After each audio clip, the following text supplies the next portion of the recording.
Greetings. This is going to be a little more serious from the outset than my blue review episodes and sundry videos on my channel. If you happen to follow those, if not, please do. Henry Covert on Facebook. Channel is growing, and I'm very pleased. This is for the website. Um, this is the long promised story behind Flicker Street: The Birth, which is the document I posted in 3 books on the website for the 3rd anniversary of the Flicker Street studio, which I'm kind of facing right now. I can't really shoot it from a different angle too much, or see how the rest of the house is kind of a disaster area. So I am drinking a little adult beverage and maintaining my pain regimen, pain killing regimen that I've been describing and passing on some of my channels. This is for you guys who have hopefully watched the intro to my channel on video and my history of how this project came to be all through the years, the time I was a young man, very young man, with my kind of best friend, mentor, savior figure, Thomas S. Davis, all the way to where I am now with this kind of explosive world building juggernaut that I can't really stop doing, but that I have problems marketing to other people. So that's what my Facebook pages were for. Now those came beginning in early to mid 2017. And I began doing art portraits of my characters involved in the story story arc that I was beginning to concentrate on 2017, which was sliding out of the austerity story arc into what I call the Ellinger arc, which lasts until end of 2014. So this is on their world.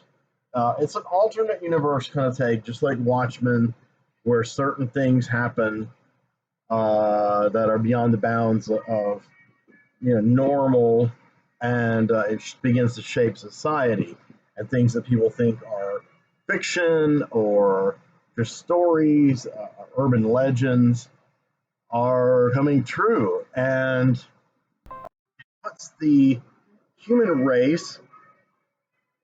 It puts my human race into a weird situation. And in my story, especially, the human race is basically held hostage by the forces that wage war, that lie to us, the citizens, that manipulate. The difference is in the Flicker Street universe, these forces have greater technology than they have in their real life counterparts have possessed, and they are doing the proverbial feeding of the misery of the masses to a dark being called Eos, or Eos Incarnata, or Eos Abstracta. Eos is the youngest of what I call the presences. They are kind of a hybrid concept between a few things. Obviously, the gods of mythology. They are the basis of those legends for the most part. When visiting those worlds and inspiring those people, seeing those visions, and then they extrapolate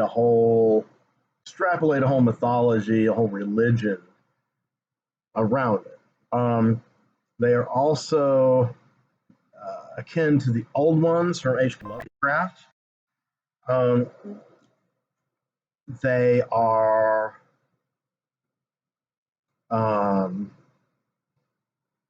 exactly ageless beings that kind of are on the fringe of our universe.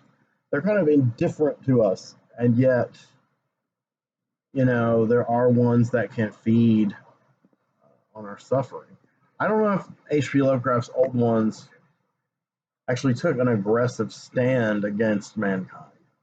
I think mankind would stumble upon them, and of course, the characters without the emotional shielding or mystical experience would invariably go mad, and it'd be like the end of an EC comic story where the main character goes mad. He's sitting up against the corner in the wall, and he's going eh, eh.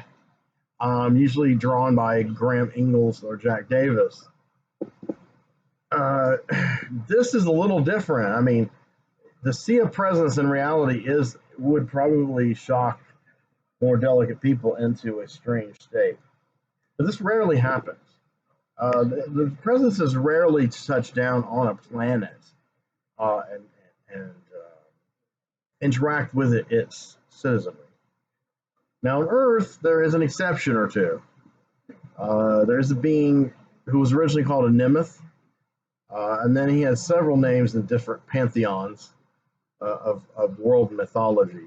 Finally, he settled on a name that was akin to the concept of Brahman and Vishnu and the original Indian Hindu gods, called Vaikuntha, which Vaikuntha was in its essence both Vishnu and his all wisdom, and also it was a paradise, a kind of abstract place, like a heaven kind of, where Vishnu and I guess Brahman, when he wanted to make a guest appearance, maybe even Shiva, if Shiva didn't make a big mess, would congregate.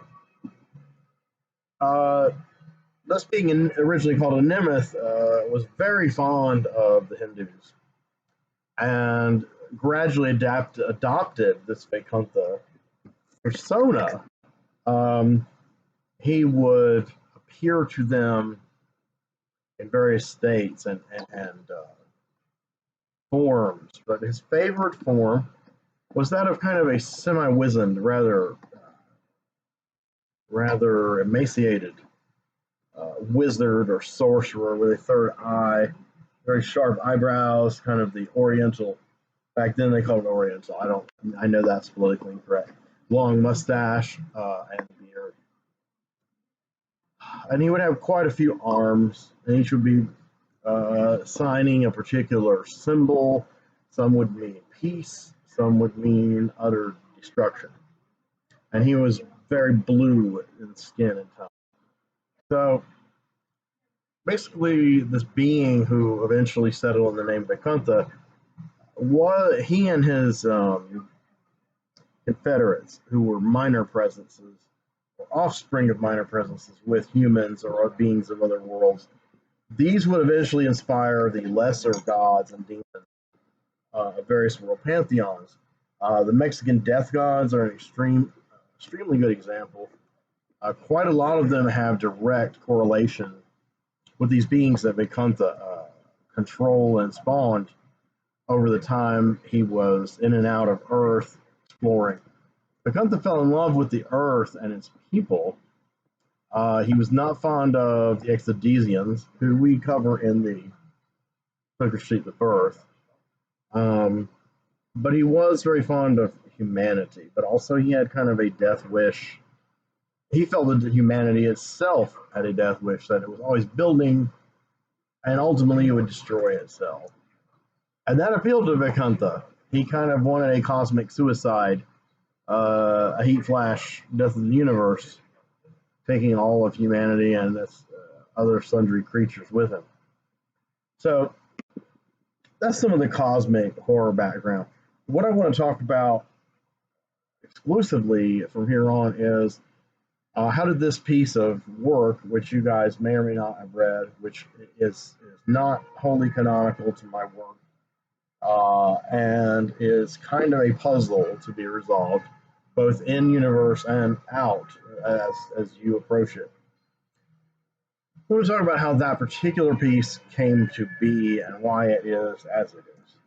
So, in 2014, I had begun doing some modern storytelling within Flicker Street. I had done some allusions and little stories and pitch proposals to various publishers that in my mind took place in the same universe, such as Counterfeit Messiah, which I pitched to Mark Maz and Kevin Murphy of Comic Book Artists Guild and Shanti Therian. There was also one called Goodbye Mona Lisa, a very short and kind of didactic story about female sexuality through the lens of two major Flicker Street characters. Of course, the people publishing this had no idea these were all Flicker Street characters, or really didn't care. They weren't going to go, oh wow, these are great, we're going to do a whole Flicker Street series. It didn't matter to me. I wanted a toehold. What I ended up doing was a story called Snow Leopard, which I created, wrote, and I laid out almost all the panels of the story artistically. The great the great Albert Luciano penciled it. He did some of the layouts. He had proposals for changing designs of some of the characters, and I said, just stick with what I'm doing. This is going to be tricky, especially if it provokes interest in the future or has any kind of financial legs, which it turned out it did not. I want to be credited with all of the creative aspects. I don't want a Stan Lee situation of conflict. That doesn't mean that Albert Luciano wasn't a great interpreter of my story, and Alex Rivera was the inker.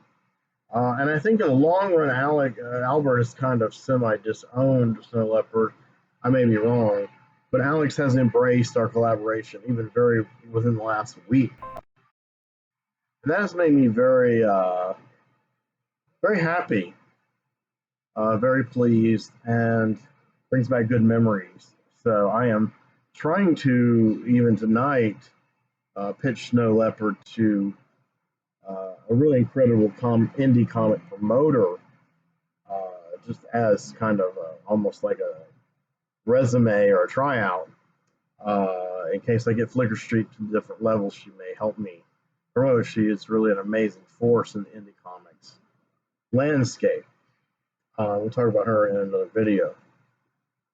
So in 2014, I was continuing from these little bits that I was pitching, and I became fascinated once again with the universe that I created, and I came home, so to speak. And it was different for my wife, who was maintaining a website and publishing a lot of my material. It was a large departure because I had been trying to take my ideas and hone them to where they could be serialized webcomics. I had several artists who were attempting to assist me. Sean Lee Levin was going to be kind of my man Friday on this. And of course, Sarah, my ex-wife, was going to publish this online. I had some really great artists, such as Adriana Polka, Matt Mundorf. They are the two key ones. I had a few others who were helping me here and there, and I don't mean to slight them. Albert Luciano decided not to be involved. My friend Silu Disharoon, he contributed a good bit to the idea of a continuation of Snow Leopard and layouts to the first issue of a book called Conclaves that I conceived. Conclaves was going to be a webcomic that was essentially a fictionalized version of all of the Defenders stories that I was going to pitch to Marvel when I submitted my Defenders pitch to Marvel in 2016 with the help of my then girlfriend Rachel Kadushin and the great Rich Buckler. Rest in peace. It went further than I thought it would. But eventually Axel Alonso and Warren Simon had to turn me down. And one of my redesigns of one of the characters did eventually find its way pretty much exactly as I depicted it in a shot that Bill Sienkiewicz himself said was amazing, which made me really feel good. I wanted Bill to do the covers. He said, I'll do them and Martin will pay me. It was a cool project. It could have been cooler. I held back a lot of the really more powerful elements from the pitch itself. I kind of regret doing that now, but I was kind of like trying to put a toehold into Marvel at the time rather than just going, hey, I want to be the new Defenders writer and write Defenders for 20 years. And Rachel was a little confused about how we should go about it. I don't blame her. I listened to a lot of her ideas. She knew a lot of important people like Bill Sienkiewicz, etc. So I dove into that. Um, it was quite an experience. It changed my view, I guess, pretty much forever, or it kind of solidified a view that I had been gradually, conclusions that I had gradually been coming to as a reader and a fan and a journalist, and trying to be an insider, even in the most roundabout way, submitting a outline with their characters, with my mild visual redesigns and some additional artwork from Rich and a guy named Tony Bledsoe, and Brian Kong had some stuff in there too. Um, that it was like a ritual. It's like a manifesting of, could I go into the footsteps of the men who influenced my childhood, like Steve Gerber, Dave Kraft, J.M. DeMatteis, those three specifically. And it didn't matter whether I could or not, is that Marvel wasn't interested. Partially because of my, very slim resume in comics. This was before Snow Leopard was published. But also their lack of faith in the old school creators that expressed interest in helping me with it. Rich, of course, Rudy Nebres, Rich wanted Tony DeZuniga to ink some things. And there were some indie guys like Tony Bledsoe who wanted to help out, maybe ink occasional stories. Brian Kong, who did an amazing color cover of Valkyrie and Thunder. And it's interesting that in one of the many reboots and attempts to make the concept survive, because they felt it was what I call a dead brand, by the time I got to it. Later on, they created a series called Fearless Defenders, and they did have Valkyrie and Thunder together, and Valkyrie was wearing the costume, coincidentally or not, the exact costume I had redesigned for her, and the two characters were together as I had intended. I had intended for them to be the front line of a new Defenders group together. The Samantha Parrington Valkyrie and Thunder. Thunder being to me one of the iconic female comic book characters, but I don't feel like Marvel. I don't think Marvel believes that. So this is one of the reasons I started writing my own comics, which eventually kind of became prose and synopses, and then found documents, and of course tons of art and illustrations. And now online they have kind of a host of identities. Like, you can appreciate my artwork. I mean, I hope you do.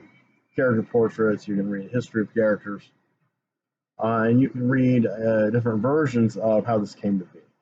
So the true version, which I call Flicker Street the Truth, has not yet been uploaded.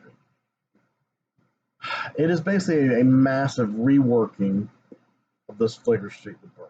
So in 2014, like I said, I was spinning off from the new continuity that I was planting seeds for in pitches to other publishers. And I was corralling all these ideas, including one called Austerity, which I wanted to be a really gritty kind of heavy metal, the magazine heavy metal, like Europeanish, erotic, sci-fi, ultra-violent romp. Just as a distraction almost. But graphically, it was something, wow, I would like to do something different. I've been reading a lot of Inky Bilal and Mobius. And I just want to see if I can do this kind of organic, techno-organic, as Marvel would call it, world, the cybernetic world. Well, I decided that Austerity, her story, was kind of limited in and of itself. I had another story called Anima Mundi, which I thought could have been a profound story, and which grew out of my Commandy pitch to DC Vertigo, which Rich helped me with, and I was turned down really flat on that one because I had no fiction published. But I reworked the Commandy pitch into something called Anima Mundi. Eventually, I absorbed Anima Mundi into the Flicker Street reality. I was also absorbing a comic idea I had in 2002 called Desolation Falls, which I'd done some production work for and some plots. It started as a movie screenplay idea. It kind of went from there.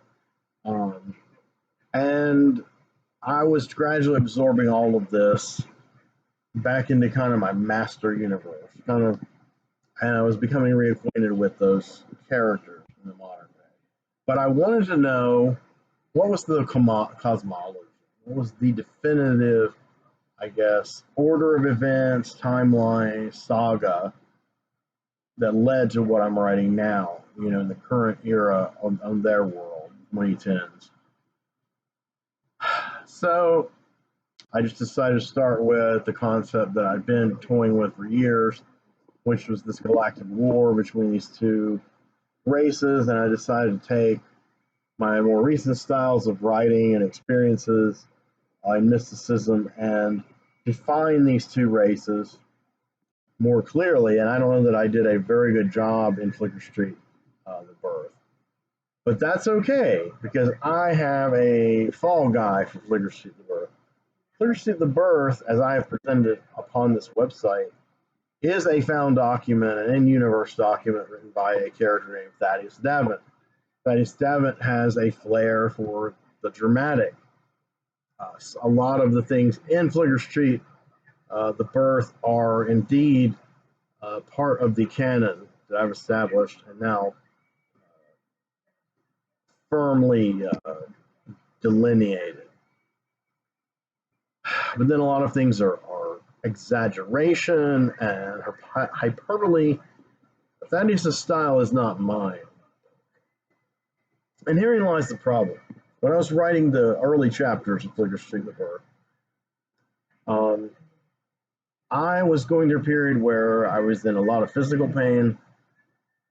I had gained a lot of weight, and I had a job, part-time job I hated, but I was still overall very sedentary, and I had inherited some money from my deceased father and a house. And me and my ex-wife were basically living kind of the lap of luxury, since our jobs really weren't providing us a whole lot of fundage, except transportation to those jobs and quite a lot to the hospital, where we each had various issues, mental and physical.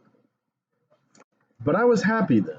I mean, I was very nervous. I was very kind of weirded out psychologically. I was beginning to have memory issues. But I was happy because I was married. And I liked being married. And I don't regret getting married. I think it was great. By the same token, I do not regret getting divorced. I think it was absolutely the correct choice. The way things evolved, and they evolved kind of in a way that was out of my hands. You know, no matter how much of a commitment you make to another person, you can't, maybe nor you should you, control that person's destiny. If you have a destiny together, that's the ultimate goal. And sometimes it happens, but a lot of times it doesn't, or it happens for a while and then something else comes up. So my ex-wife chose a different lifestyle than me, a very diametrically opposite lifestyle to myself. Um, and there were a lot of criminal, dubious, legal and moral attacks on me by her directly and by her confederates, and even by some, at least in their own mind, very well-known writers in the so-called Lovecraftian movement, who attempted to, blacklist me and gaslight me. I finally had to threaten legal action and block them all. And I have to say, to this day, I think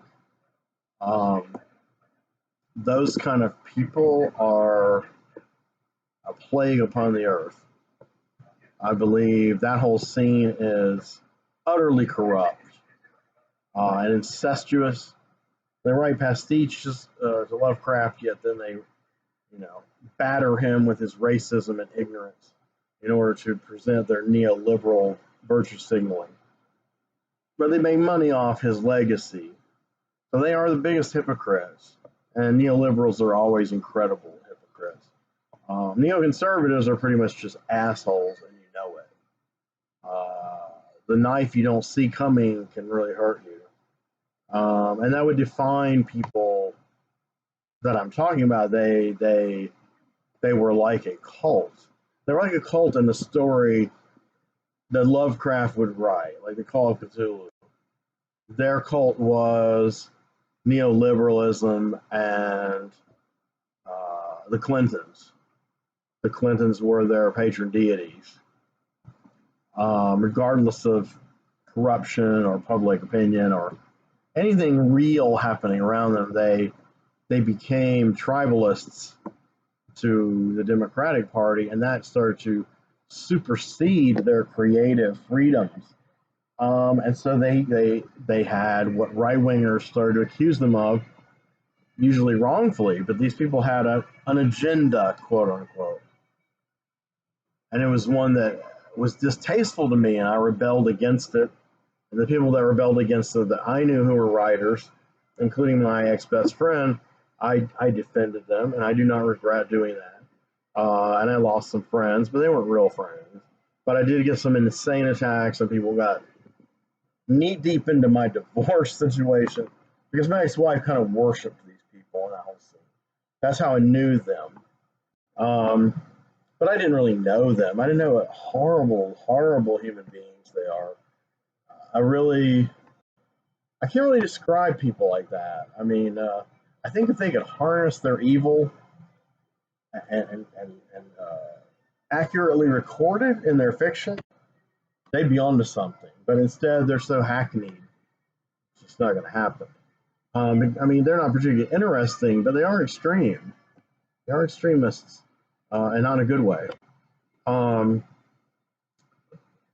So I was pushing against all these health problems and all these issues with the scene on Facebook and the literary horror scene, which I didn't really want to be part of, but my ex-wife did, and my ex-best friend was part of it. And I was trying to find my voice. And so Flicker Street, once again, became my solace. It came from me, none of this other shit. And so I began writing The Birth, and a lot of the stuff that I wrote at the time, due to my mental state, was a bit dry, a bit just kind of recitatory, listings of families and their biological connections, a la the Bible or Philip State Farmer or James Missioner. Both of the latter two were huge influences on me and still are. I love genealogy. I love genealogical connections between extraordinary individuals in fiction. It's just one of my things. Soap operas have some of that. But that was the milieu I grew up on, and that's a lot of that is in Flicker Street. And it is a solace to me as a storytelling mode. But when I wrote about the alien races in this perpetual soft conquest Cold War situation, I began to feel as though I was going to another level. And that's when I realized the presences were out there. I made up Bekuntha when I was a child. I really did.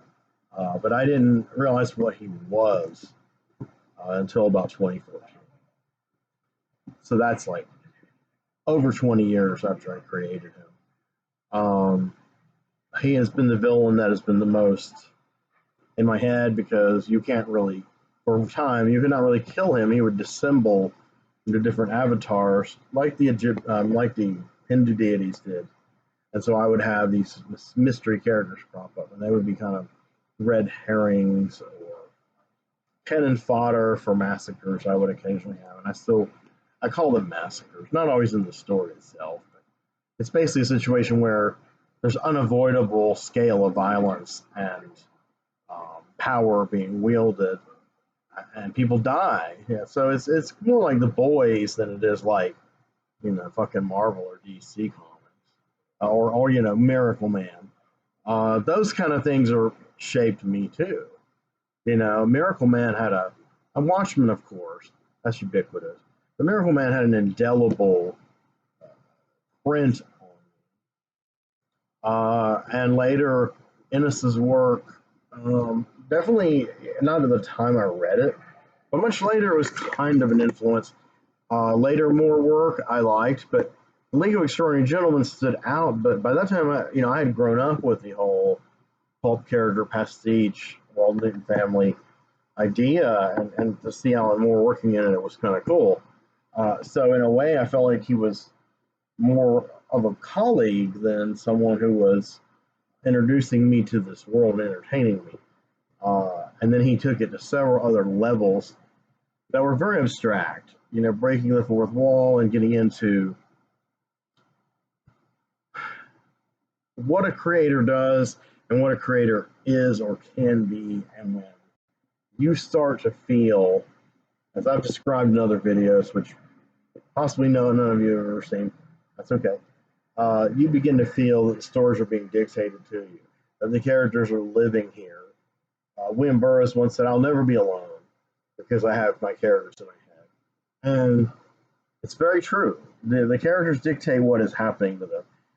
Very little is contrived. Sometimes I do have to contrive in order to make certain things match up and make sense. But as far as concepts themselves, if I begin contriving or doing a pastiche that is not furthering my own mythology, then it suffers. The work suffers. I have to be intuitive. I have to intuit these characters, these beings. And lately I've begun meditating to where I can transport to that world. I begin having sharper dreams with specific characters in the dreams, and they're becoming darker and darker. Probably as I digest more and more horror films and true crime things, that begins to filter finally into my storytelling. I never intended to go in a horror direction, but I loved horror, but I wasn't good at writing it. But now, after everything I've experienced in real life, everything that's happening in this fucked up world, and all the horror entertainment I've consumed, my story definitely has shadings of that and leanings toward an apocalyptic kind of scenario, which I predicted in the 1990s that the world would change and there would be a revolution and a paradigm shift. I had no idea that 20, 25 years later I'd become engaged to a witch who was always talking about this process happening in the real world and using it to explain the actions of nations and politicians. And I was already heading in that direction after the 2016 election. So meeting Kelly codified Flicker Street for me. But this is before I met Kelly. So I was writing this thing from about mid 2014, kind of on and off, mostly off. And then by the time we get into the end of 2014, I was frantically writing it. And when we got into early 2015, I had no inkling my ex-wife was going to leave me suddenly. She asked me one day, "Can you tell me about some of the stuff you're kind of, secreting away that's, a different kind of thing than the stuff we've been collaborating on?" And I was like, "Sure." And I've always been wary of talking to people about Flicker Street because it is a rabbit hole, and it is complex and convoluted. And I have only met one or two people who have ever, got it. That doesn't mean it could not be entertaining to people. It's just I don't know how many people would get it. But I'd like to find out before I die. And Twin Peaks, of course, has been a big influence on that direction and idea the last few years. Like Lynch and Frost have some more stories to tell, and they told them. But do their fans get it? Do people understand? Or are they just imposing their own fanfic theories upon it? And it's an interesting situation. So what I will say is that when my ex-wife left and I was selling my house that I owned and had and she was kind of a nuisance. I did not want a divorce at first. It was not my idea. I didn't want her to leave, but I let her leave. I didn't fight her. I didn't struggle. I just given up. I just realized that my spirit was broken, that I was in the mode of I'm going to be with this person forever, so I can finally relax my defenses. Well, for a while, yeah, that was reality, and it brought out the best and the worst in both of us. She was philosophical about leaving, but at the same time, I didn't know she had another, you know, affair going on. So really, her words ended up ringing very hollow, and it made sense later to me. But I will never forget. A mere weeks before she left, she asked me to tell her about some of this that I was writing. So I began, and of course, next thing I know, it's been like 10, 15, 20 minutes, and I've gone into all these uh, interlocking kind of things and these tangents, and it's not really something that a layperson to my work is going to necessarily enjoy unless they just enjoy that kind of story, that kind of layers. And I paused for a couple minutes because I wanted to see her real reaction. And I waited before I dived back in, because when I dived back in, I was going to be in for probably another half hour trying to explain these scenarios and characters. And she said to me, it's pretty funny. She said to me, "You think you're smarter than me, don't you?" If I hadn't had so much callous and armor built from a life of being bullied and abandoned and abused, uh, that would have destroyed me. But it didn't destroy me. It didn't bounce off me either, though. I just had to take it and file it away with everything else mean that she'd said to me and done, because, I'd made a commitment. I was married. And people who aren't married, the people who've never been married, I find generally, there are empathetic people who are the exception, usually very creative people. Generally, people who have never been married don't comprehend how different a monogamous committed marriage is. I'm not talking about just legally being married and they're like, I'm in ethically non-monogamous and a polyamorous. I'm not talking about that. I'm talking about you make a monogamous commitment to one person, and they may do it outside of marriage and want marriage, maybe. And the other partner's like, no, I don't want to do that. But I find that they try to articulate what they want and what they desire, that kind of devotion that they've not gotten. And they try to feel like, okay, I know what it's about. I can do this. But unless you experience it, it's really hard. It's like having sex or taking drugs. It's really, you can have a good imagination, but being married is something you have to kind of experience, at least, in America, in our system. And like I said, in I guess, old fashioned kind of monogamous scenario, which maybe is, receding now. I had that with my ex fiance, and she had not, and I felt she could indeed project herself into the scenario and then would be rewarded because I had learned what to do and what not to do, essentially, from my marriage that failed. And it was too much for her. She ran away. It was not what she, I guess, wanted, or she wasn't as in control of it as she wanted. I was a wild card, man. But she didn't ask me if I thought she was stupid. And she did get Flicker Street, and that helped me tremendously. The layers made sense to her, and she had is dabbling, maybe still in magic, and she understood what creation is on a profound level. That's one of the things that I thought we had as an eternal spiritual bond, as artists, and as emotional, intellectual, and sexual beings. Spiritualism. But, when the other person stops believing, it's worthless. You're living in a fantasy world. So, in any case, by the time I moved here, where I'm at now, and my separation had begun from my wife, I was still writing on this. My writing was becoming more, I knew the plots, I knew what I wanted to have happen, I felt like what was coming out on the page was becoming more and more predictable, trite to me. I mean, I don't know. Others might think it's incredible, but I felt as though I was lowest common denominator. As I was doing the very best I could to maintain, and I wanted to do 20 chapters of this. So I got to 17 chapters in January of 2015.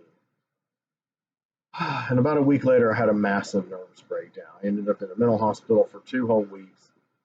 That changed my life for the better, but I will never go back. But I'm glad I was there. That makes sense. Like, I'm glad I was married. I'm glad I'm divorced. Um, these are priceless lessons that some people, including me, need to learn, and maybe I need to learn them the hard way. When I came out, my impetus was working on continuing this austerity story, which I'd kind of wrapped up before I moved. But it had echoes of cathartic scenes that were kind of based on or inspired by my marriage. So I began writing them when I felt like the marriage is going to go forever. So this is kind of just an ancillary wrinkle here. But then it became I couldn't wrap up the austerity storyline without devoting my time to a character, Simon Boom, who was going through this divorce from a character, and yes, autobiographically, shamelessly, and cathartically used him as a tool for that. Poor Simon. he's been a tool for me for many years, but that's of course now ending. I'll talk about it another time. So I really got to where I was hating what I was writing, and I wasn't going to finish. I didn't think I even finished chapter 17. I didn't post it on my blog. See, I was posting these on my personal blog as I finished them. So I posted up to number 17, and a few people read them. Then I kind of went nuts, and then I kind of withdrew from the whole idea. And I'd wanted to have a website adjunct to my ex-wife's, which that was now not going to happen. And I just didn't have the confidence to build my own website or the wherewithal. So I thought it was harder than it is. And I just fell into that world for the next couple of years. And I managed to cleanse myself through a lot of different things and learn things and change and evolve past so many things that have been holding me back in my whole life. Traumas and bad decisions, bad habits, being blind to kind of how things, the world as it really functions, and versus what we want to have happen. And I just devoted myself to finishing austerity again. I'd already finished it. Like I knew where it was going to end. I had written the final scenes, but then I had to kind of flesh it out. And that was good. That's when I totally reconnected. And then the Simon subplot of austerity with the divorce, that helped me plant seeds. All of this helped me plant seeds. By 2017, I had met someone online in passing, who I later got to know somewhat. Met someone in passing, heard of them really more than met them, with the last name of Ellinger. And I was reading, well, not reading, I was watching the film The Spook Who Sat by the Door, directed by Ivan Dixon, and somehow Ellinger came alive in my mind, and I decided to do a photorealistic portrait of him, which is very different than the last few styles I had tried to draw in. It was more like styles that I embraced like in high school and college. And I was really happy with the way it came out. And I posted it, and I decided to make some Flickr Street groups. Why not? Nobody knows what it is, but you got to start somewhere. These groups have now been together 5 years. Not many people pay attention to them anymore, but it has raised some awareness. And I've raised awareness through the videos that are on YouTube, my YouTube channel, and just talking to people and networking with people. I want to get Flickr Street into the public consciousness so that I can figure out the best way forward to actually get these stories told directly to people. Even if I have to get up and narrate them myself, just fucking travel and four-wall it. That would flop, but I'd be willing to do it. Can't afford to do it. Um, so my idea was the characters. So I was influenced by a great deal of artists that I met online, but they weren't the comic book artists that I knew many of. Those people it turned out shared very different values than me about art and about life, about politics, about good and evil in the world. They didn't really seem to care about my art. However, there was a loose knit community of internationally of surrealist artists and avant-garde artists and fantasy artists and horror artists that were brilliant. And they were from all different countries. They were almost all female. And they were all great. I'm still friends with most of them. And the one I got to know the most was a woman named Delphine Levesque de Mers, and Montreal, Canadian, French Canadian. And, of course, I had a massive crush on her. And then we ended up becoming friends, close friends for a while. I based a character on her, and she was such a unique and oddball person, and in a good way. But her art and her, I don't know, philosophy or her approach to art, which was more pragmatic than mine, to where she could actually make a living off it, or at least somewhat of a living. It influenced me to like dig in and just start doing that kind of art again. Realism mixed with impressionism, and just showing my characters, making them seem alive to people. So I concentrated a lot on their eyes, and some people have insulted me for that, but more people have complimented me or been drawn to it. I'm not saying a huge amount of people, but it's something that people have noticed. And some of them fellow artists, and that's the opinions that I really cherish. People like Richard Reynolds and Delphine and my ex fiance all commented on that kind of thing, and that made me feel really good. But that's much later. I was totally into the modern story. I was going into Ellinger. My mind was evolving in a weird direction, but a good direction, healthy direction for me. And the culmination of all this was my engagement and marriage plans. And we were going to kind of go into business together here, have the studio, do the eBay store, do her projects and her website and her store, which was, an incredible creation. She thought I didn't care about it. I didn't understand it, or I didn't appreciate it, or I didn't think it would make money. All that was false. That was in her mind, for the record. In case she or any of her friends or Confederates are watching this, it was all in her mind. Complete bullshit. I did feel all those things. Maybe I didn't express them properly, and that's my bad. But she believed in Flicker Street, and she helped me to believe in it as something that was more alchemical, more intuitive, like magic. And I'd had these ideas about creation all through the years, but I didn't really apply them to myself. To me, Flicker Street was like this therapeutic thing that I leaned back on. I thought I'll never get it out in the world, but thanks to the internet and thanks to people like Delphine and my ex-fiance, I was able to come out of my cancer shell, enough to say, hey, I've got some new artwork. Hey, I've got some characters. I mean, the interest in them is not massive. The interest in this YouTube channel is much more massive right now than any of the Flicker Street stuff, but it's beginning to register with some people. So I think I have a slight toehold. I definitely have a toehold in the YouTube thing and with Blue Review and such. I feel like I'm starting to get like maybe a toenail kind of barely impeding the final closing of the door. Maybe splinters are getting in my toe, but it's like, here is Flicker Street. We're going to push it in. Sorry for any sexual analogy or childbirth analogy.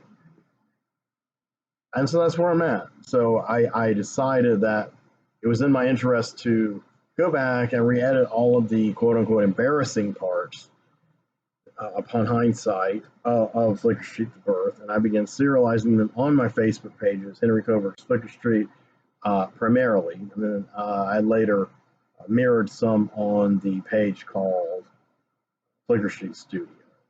which I founded 3 years ago, and I founded the physical and mental studio that was going to control Flickr Street. And I did a number of portraits of my characters by then. I photographed them and I put them as my Facebook image. There are people who really like them, not a lot of people. And the few people who do tend to be artists or people, and not comic book artists. I know quite a lot of them. Some of them rather well known on Facebook and online, but they've never shown any interest in Flickr Street.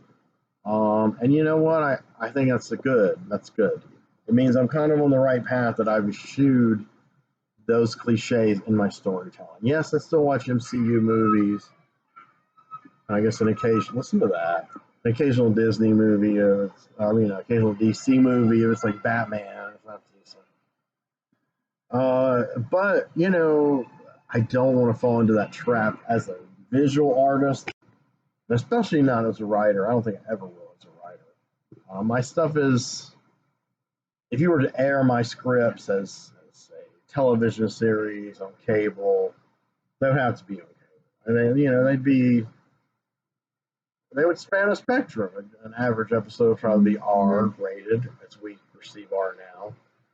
Some episodes would be NC-17 or X, or maybe triple X, maybe just non-rated. I like non-rated the best. And as my intuitive side has continued to develop past all this, now that I've posted this, that was a catharsis in itself, posting the book. I don't think many people have read it, but the thing is, it's out there. And now I can rebut it. I myself can rebut my own work with something that I feel that's inside of me that is intuitive and magical, because I was trying to I was contriving Flickr Street the Birth. And there were passages where I found the old inspiration, and of course there are many passages where I already knew what was going to happen. I'd created the scenarios or flashbacks many years ago. I was just kind of incorporating them into a timeline. But it didn't have the freewheeling, chaotic, anything can happen, straight from here vibe that I feel when I write Flickr Street. So I'm doing a version of Flickr Street the Birth called Flickr Street the Truth, which may or may not be an universe document. It could just be me, that's me writing it, being the voice of truth. Or it could be someone in the universe itself refuting the birth and saying, no, this is what really happened. And then where do your characters end up after all their secrets are made public? So I'm looking forward to that. I think Flickr Street the Truth will be not my ultimate magnum opus, but it will be an apotheosis of all that I have been building toward with this. It'll take me months to finish it, probably, unless certain situations might change for the better. But I'll get it out there. I'll get it up here on the website. You can compare the two documents, and you can see where my head is at now. And that I think there's a universe and a world building and valuable story points in the verse, and I need to kind of rescue them from the kind of husk of contrived, I've got to make this happen by this day. And I just can't think that way. It has to come to me. The truth has got to be revealed to me. Maybe it sounds insane, but that's just how it comes out now. And the birth is an effort to harness those scenes and stories and characters into a cohesive narrative that someone can start with and go, oh, this is A, 20,000 years ago. Then I'm going all the way to Z, which is the year 1980, where the narrative changes, which is before the real modern, not long before, the real modern milieu I'm in began in 1986 on that world. And in real life, it did for me. I was writing it then. And so far it's up to around 2013. I haven't caught up with real years, because there's been years I've just not done this for years at a time. So I've been filling in the years, and then now with austerity, I got like full bore back into it. And with Ellinger, it's like, wow, I'm back where I was at my best, like in the mid 1990s and the late 1980s, where this stuff just came out of me and flowed. And now, like I said, I've had some very violent dreams involving some people I know who have based characters on, and I've decided that really the answer is the characters are the ones in the dreams. They don't really seem compatible with where those people are now. Some of those people are dead now. Obviously, some deep inner stuff, but I really think part of it is this other world poking at me. But it's very psychological. It is very interior. I was telling my therapist about it, my current therapist, and I gotta say, some of the stuff I said was very extreme and really kind of awful, kind of dark. And she was just loving it. She was just like, "This is so healthy for you, and you're so creative." And I was like, "Wow, okay." I wasn't expecting this reaction from that particular person, so that gave me some hope too. So that's how kind of the birth came to be. I ended up getting up to number 17, the re-edited on my Facebook pages. Then I'm like going to dump it all on the website, and I announced that when I opened the studio. But around that time, I finished the final new edit of the last chapter. I was going to leave it at chapter 17. And then again, stuff come up in real life. I didn't get it done. But with this third anniversary, I hate that it's been so long. I really do. I feel like story-wise, I'm stuck in that era of my story, 2010 to 2014, which is the Ellinger arc. Got to move forward. I know kind of what I want to do, and I kind of an inkling of what I'm seeing revealed to me. I'm sorry for the loud music in the background. I had a movie I may review in the background. So yeah, I'm glad I had all that up. It didn't really get much attention, but I thought, yeah, let's collect this into one document, which ended up being like 75,000, 80,000 words, like a novella, like history. But I decided to knock it into 3 books, serialize it over a week, and have a new illustration on it, which took me a while to finish because my hands were completely fucked up with carpal tunnel and tennis elbow and nerve damage. So I'm eager to draw some more stuff and more characters. But as far as writing, it's happening every day.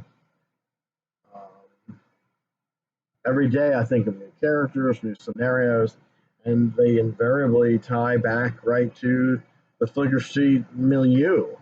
So I have this kind of world building, this kind of scope that keeps growing, and it can encompass, at most times, it can encompass almost everything I've ever created in some way or another, or reference it. Which is cool. Yeah. So anyway, I'm going to go. Thanks for listening to this. I hope now you kind of understand what Flicker Street the Birth is or was, and then is within the Flicker Street universe. It's really something that is a red herring almost. It's something to be kind of debunked. But then the people who debunk it in universe will invariably be called conspiracy theorists. So would Thaddeus Davitt. People wouldn't believe any of it. Or people who lived in that part of the country and may have encountered some of this might believe some of it and think the rest is kind of urban legends. But I will say by the 2010s in my story, everything that's been happening that has altered the world is now very public. And it's going to have an incalculable and irreversible effect on all my characters and the countries they live in and the world they live in. As my geopolitical knowledge and philosophies have grown, the scope of what I'm doing has grown. I always wanted to have a revolution and an attempt at shifting world consciousness for the better. But I didn't have the character Ellinger back then. I had another character who was attempting it, who's now dead, and has influenced other characters. But me, myself, my consciousness wasn't to that level, and I was not. I had been kind of radicalized in the 90s, but I was not re-radicalized where I'm at now. I'm very pleased with where I'm at philosophically now and the knowledge that I'm gaining every day through um, journalism that isn't like spoon fed us by corporations. So, in any case, I appreciate your patronage. If you want to give to the channel or to the site, do so. If you can't or don't want to, that's cool too. Welcome to Flicker Street. I'm going to be putting all of my material from the Facebook pages in there, along with updates and re-edits, so you'll know more and more about the characters and start to see how they interact and interlocked with this basic alternate Earth I've created, where these changes began happening in the early days of humanity and really became explosive in the 20th century, 21st century. So that is all. Take care, my friends. I'm not sure if that worked. Let's try it again.